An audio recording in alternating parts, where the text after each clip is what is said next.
Ruben, Joel, thank you so much for being here. I have to tell you, I hear this almost every day from Jews. I'm sure you hear it even more than I do. They do not recognize the Democratic Party. What is happening? Yeah, Batya, it's great to be with you. And look, Zohar Mamdani, let's just be very clear here. He is a dangerous demagogue. And what he is trying to do is to turn the Democratic Party against the Jewish community. And he's using Israel as a political wedge issue to do so. And it is incredibly destabilizing. It's putting Jewish New Yorkers at risk, as you described. Hate crimes are skyrocketing in New York. Ask a Jewish person in New York if they feel safer today than a year ago before Mamdani became mayor, and they will just roll their eyes and say, we are definitely in dangerous territory here. So this is where he wants to take the party, and it's up to the party leaders and party members and voices to say, no, that's a red line. We're not going there, and he needs to stop. And of course, they're not doing it. They're all falling in line behind him as, you know, the future of the party. You worked for Bernie Sanders in 2020. Right. You were his Jewish liaison. And then last week you called him out and you said that he is promoting anti-Semitism. Tell us about that. Yeah, look, it's pretty clear. You know, Bernie Sanders didn't endorse Zohar Mamdani. He created Zohar Mamdani. He is one of the architects of this strategy of these individuals, these members of Congress. There are more coming next year as well. Daria Lisa Chevalier will be there. Brad Lander will be there. These are people who are making it their mission to destroy the American relationship with Israel and the Democratic Party support for Israel as a subset of that. And so I think that Sarah Sanders, he owes us all an explanation.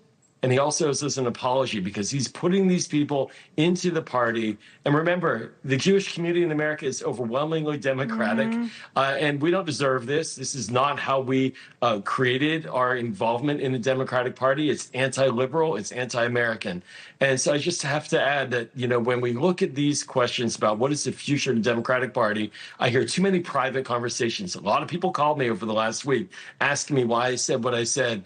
What am I thinking? Because usually it's only coming from the right wing and not from the left. Well, I said, look, you got to speak up now. We are in a war for the future of the Democratic Party. It is right now. And if you call me privately, that's not good enough. You need to come out publicly. And I hope it works. We'll see what happens. Now, you're a Democrat, you're a liberal, you're a Zionist. We have polling that shows that, you know, in the spat between Mamdani and Netanyahu, obviously most American Jews are not fans of Benjamin Netanyahu. They see him as a right-winger. They don't approve of his, you know, much of what he does domestically in Israel. 44% have a favorable view of Mamdani, although I bet that number is lower today. Explain to our audience why a video demonizing Netanyahu would be offensive to Jews, even Jews who are not fans. A couple of things. First and foremost, the prime minister's approval in the United States, clearly at 32%. Turns out he's not very popular in Israel by many accounts either. And he's going to have a tough re-election coming up in October. And, you know, this means that Israel's a vibrant democracy. So when you go into your Mamdani question, when you go to criticize Israel, when you criticize policies, when you say that you're not comfortable with the way the government of Israel is operating with the Palestinians in the war in Gaza, that's fine. But what he did was he went over the line. He used anti-Semitic tropes and slurs that are age-old, talking about Netanyahu in language that essentially reflected the term he used a couple of weeks before about AIPAC, calling it monsters. You know, he's creating a horrific series of incitement statements against Jewish leaders, Jewish individuals, Jewish organizations.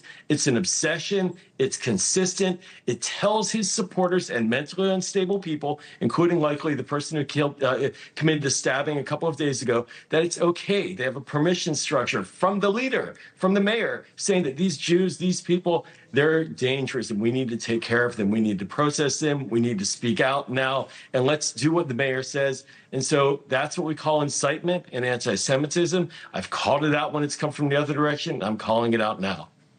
That's so well put. And in the 30 seconds we have left, Joel, how hopeful are you that Democrats are actually going to heed this call? Because most of the Jews I talk to are not hopeful at all. I'm really concerned. This is why I'm speaking out now.